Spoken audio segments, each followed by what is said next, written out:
جی عزیز دوستو السلام علیکم۔ آج ہم بات کریں گے کرشن چندر کی ناول نگاری کے تنقیدی جائزے کو لے کر۔ دوستو ویڈیو کو یہیں پہ لائک کریں اور چینل کو سبسکرائب کریں۔ کرشن چندر اردو کے ان تخلیق کاروں میں شامل ہیں جنہوں نے بہت زیادہ لکھا، 40 سے زائد ناول تحریر کیے۔ وہ ایک زود نویس اور بسیار نویس ناول نگار تھے، مگر اتنے زیادہ ناولوں میں سے ان کا ایک ہی ناول شکست ہے جو ناقدین کی نظر میں قابل ذکر ٹھہرا۔ کرشن چندر نے ناولوں میں ایک رنگا رنگی کو جگہ دی اور موضوعات کا تنوع بھی ان کے ناولوں میں ہمیں نظر آتا ہے۔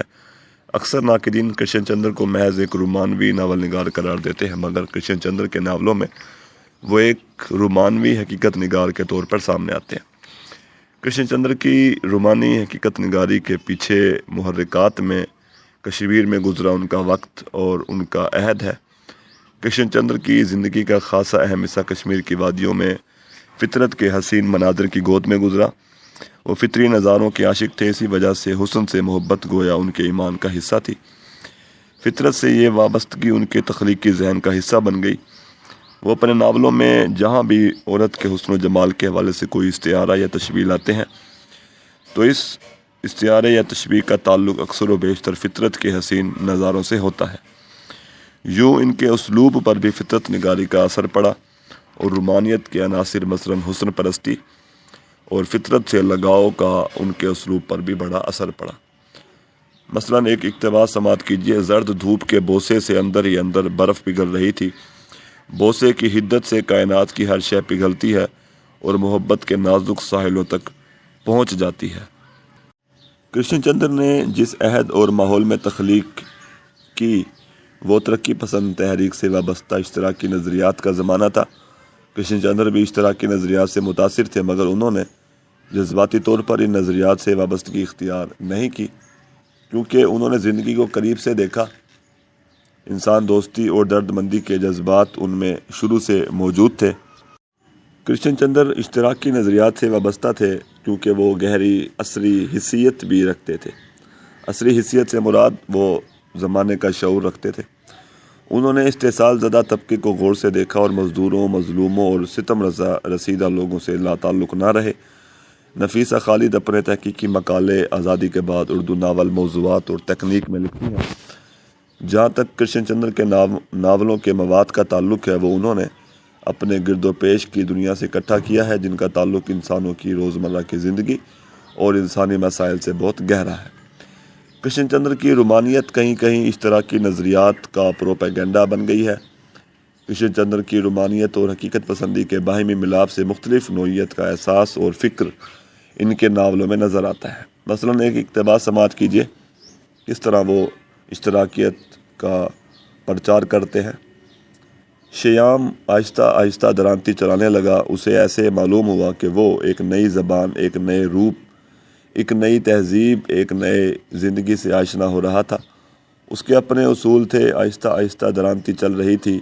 الف بے تے درانتی کسان کا قلم تھا۔ ڈاکٹر شہاب ظفر اعظمی اپنی کتاب اردو ناول کے اسالیب میں لکھتے ہیں، کرشن چندر فکشن کی دنیا میں رومانی ادیب کی حیثیت سے داخل ہوئے تھے، مگر بعد میں ان کی رومانیت انقلابی فکر سے ہم آہنگ ہو گئی۔ دوستو کرشن چندر کی رومانیت حقیقت سے قریب ہے۔ وہ عصری حیثیت کا ثبوت دیتے ہیں۔ وہ بنیادی انسانی حقوق کی پامالی پر مذمتی انداز اختیار کرتے ہیں۔ وہ سماج کو اشتراکی نظام کے تحت بدلنے کے خواہش رکھتے ہیں۔ حقیقت پسندی ان کے رومان کو حقیقت سے قریب کرتی ہے۔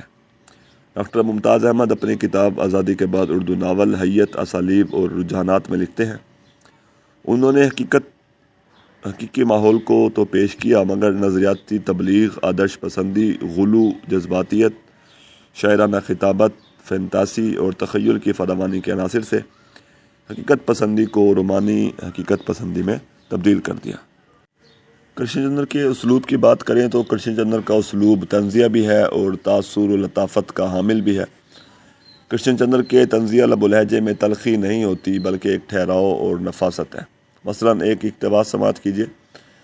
اس کے آگے دوسری دنیا تھی جہاں جنت ملے یا دوزخ، اس دنیا میں تو صرف مکئی کی روٹی تھی اور اکثر وہ بھی نہیں ملتی تھی۔ کرشن چندر کے ناولوں کے موضوعات میں تلخ سچائی ضرور ہے، مگر ان کے طرز اظہار میں شعریت اور مٹھاس ہے۔ حسن و فطرت سے لگاؤ اور دلکش لب و لہجہ اور اسلوب کے باعث وہ ایک رومانوی ناول نگار قرار دیے جا سکتے ہیں۔ کرشن چندر کو الفاظ اور زبان و بیان پر قدرت حاصل ہے۔ ان کے جملے چھوٹے چھوٹے، عام فہم، سادہ اور صاف ہوتے ہیں۔ سادگی، سلاست اور اختصار ان کے اسلوب کی نمایاں خوبی ہے۔ تصنع اور بناوٹ سے پرہیز کرتے ہیں۔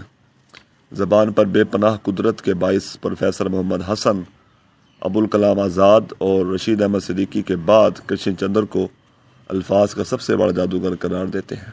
ایک اقتباس سماعت کیجیے۔